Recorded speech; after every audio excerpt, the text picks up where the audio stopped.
Panahon na naman po ng bougainvillea. Nagpapakitang gilas na naman po ang bougainvillea din po sa garden. Kaya po nakakatuwa, nagiging makulay na naman po ang garden gawa po ng bulaklak niya.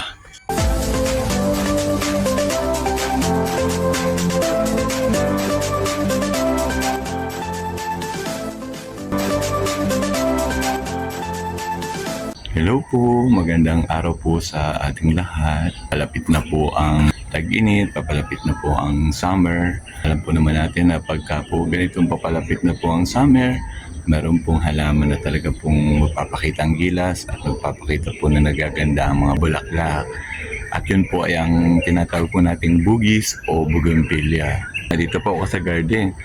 Kita ko po yung akin pong tanim na bougainvillea na piling na po nung aking kalamansi at yun po ay pupuntahan natin. Mamaya po papakita ko po sa inyo ang ilan pa pong mga tanim ko pong bougainvillea din po sa garden. Magtitrim din po ako ng ilang sanga at tayo po ay magpo-propagate.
Nag-cut po tayo ng mga sanga, ilang sanga sa ating pong mga bugis o bougainvillea para po tayo po ay magparami uli, mag-propagate po. Doon po sa mga video ko about bougainvilleas, meron po akong mga propagate at ang ilan po ay mga nabuhay. Hindi man po ganun ka-successful ay sigurado naman pong may nabubuhay kahit po ang pagpapropagate ay simple lamang po. Basta po maayos po ang pagtatanim ay may mabubuhay po din tayong bougainvillea.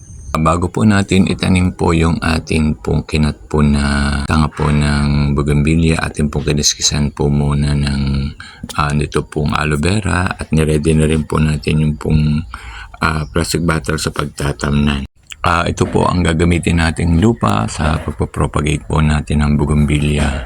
Regarding sa lupa, pag po ako nagpo-propagate, di naman po ako maselan. Kung ano lang pong available din sa garden, yun pong aking ginagamit pag nagpo-propagate. Kaysa po bibili pa po, sayang din naman po. Nalagyan ko na po ng lupa yung pong ating gagamitin pong plastic bottles. Bago po nilagyan ng lupa, sisiguruduhin po muna natin o ninyo pag kayo nagpropagate na ang inyo pong pagtatamnan ay may butas po ang ilalim para po pag dinilagan po ninyo ang inyong itatanim ay malaya po makakadaloy po ang tubig at hindi po mabubulok po ang inyong halamang ipopropagate o itatanim.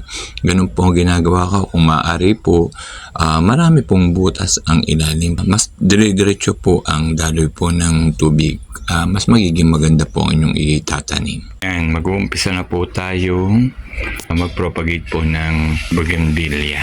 Ayan, sana po mapadami natin Pag po ako nagpo-propagate ng bougainvillea, hindi ko na po ginagamitan ng ICU method kasi hindi po lalo ako makabuhay. Ang ginagawa ko na lang po, may area po din sa garden na doon ko na lang po sila pinaglalagay at nang hindi po sila nakikibo.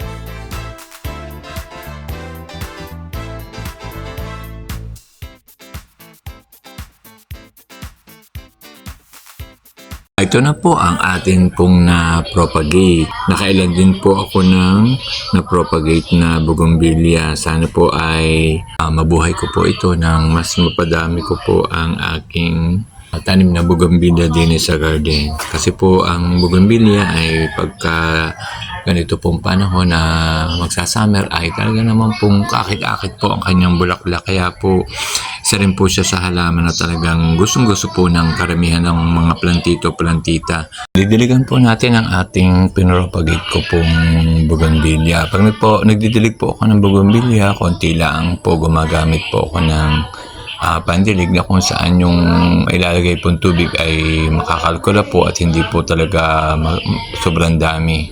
Pagkatapos ko po siyang madiligan, lilipat ko po siya ng posisyon. Ang bougainvillea naman po ay madali rin pong buhayin basta pag nilagay po nyo doon sa isang area ay hindi po may ibo. Depende rin po kung tama rin po siguro yung nakuha nating sanga. Pero din po sa mga pinropagate ko, bihira din naman kung may namamatay naman po akong pinropagate, meron din naman pong nabubuhay at yun po ang aalagaan po natin ng hayos para lumaki pong maganda. Ililipat po natin ng magandang tayo po yung ating pinropagate doon po sa area na posible pong hindi po siya makibo para po magtuloy-tuloy po ang kanyang paglaki.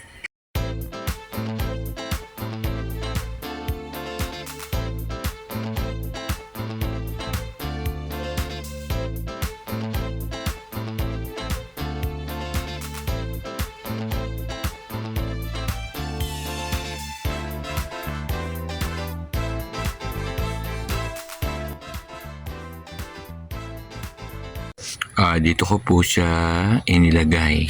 Yan, dito naman pong areang ito ay walang masyadong dumadaan kaya hindi po siya masyadong may ibo. Safe na safe po siya. Kasama po siya na rin aking mga rubber tree na pinropagate na buhay na din po. Ayan, sana po ay magtuloy-tuloy po mabuhay aring aking bougainvillea para mas marami pa po.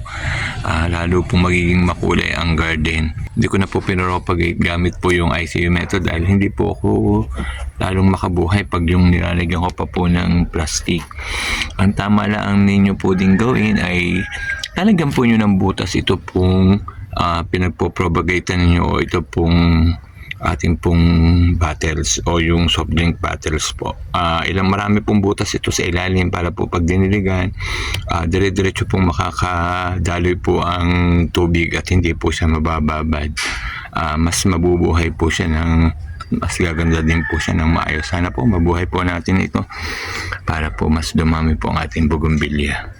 Ito pa po yung iba ko pang propagate na bougainvillea na sa disposable glass po siya. Ito na po yung akin namang successful pong propagation po ng bougainvillea. Nilagay ko na po sa ganitong pots para po ready na pong pagbili pag po maganda na. Ngayon pong tag-init, magagandahan na po ang mga halaman, mga bulaklak sa lahat po ng panig ng ating bansa. Kaya lang po ang magiging problema po natin ay pag ganito pong tag-init ay malimit po ito yung ating mga halaman. Kaya po dapat po natin gawin, lagi po natin siyang didiligan. Alagaan po natin mabuti. Pag hindi po natin siya nabantayan ay mamamatay po siya. Sayang naman po.